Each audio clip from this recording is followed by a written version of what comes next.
What's up, y'all? We are going to talk about how to update the firmware on your Pioneer XDJ RX3. I've had this for about 3 years and I have not updated the firmware, so we're learning together. First, Alpha Theta recommends checking what version you're on just to see where you're at. So let's power this baby on.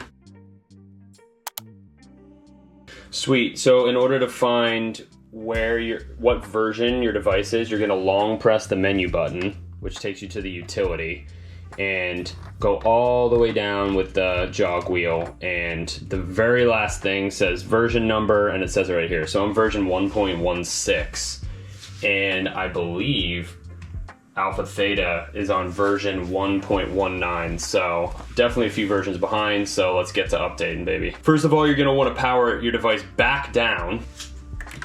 So you're gonna wanna get the update software online from Alpha Theta's website. So I just searched XDJ RX3 Firmware and it was super easy to find. It's gonna bring you to this website. It'll talk about, what update they're on, all the improvements, blah, blah, blah.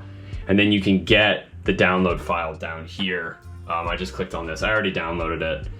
And then in addition, open the firmware update guide. That will give you the step-by-step process of how to do the update. I'm pretty much basing my whole tutorial off this, so you could always just open this and follow along. So they say to download the zip drive. I have it here in my Finder.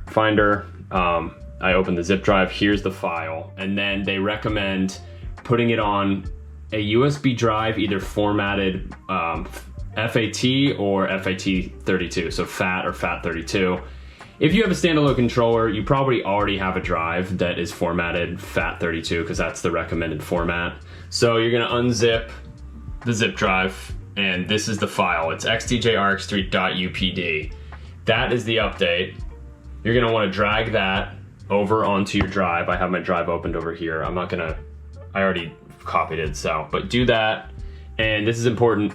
Do not rename it for any reason, and also don't put it in a folder. Put it on the root directory of your USB drive, because otherwise your controller is not going to recognize it. So that's all good. What do we do next? Okay, once you have your firmware file on your USB stick, it's time to put it on the actual physical device. The update guide specifically says make sure no USB drives or cords are plugged into the device while you're booting it up. So you're gonna wanna hold the USB stop button right here, boom, and the reloop/exit button at the same time while you're powering it on. So let's see if I can do this. So I'll hold these and power the baby on. Cool, so then it says connect USB storage device into top USB 1 port. So make sure it's the USB 1, which is here. And supposedly it'll start automatically. Again, I've never done this, so let's figure it out. Okay, cool. Here we go. And all these progress bars start. It looks like it says version 1.16 to 1.19. And there we go. So far so good, I guess.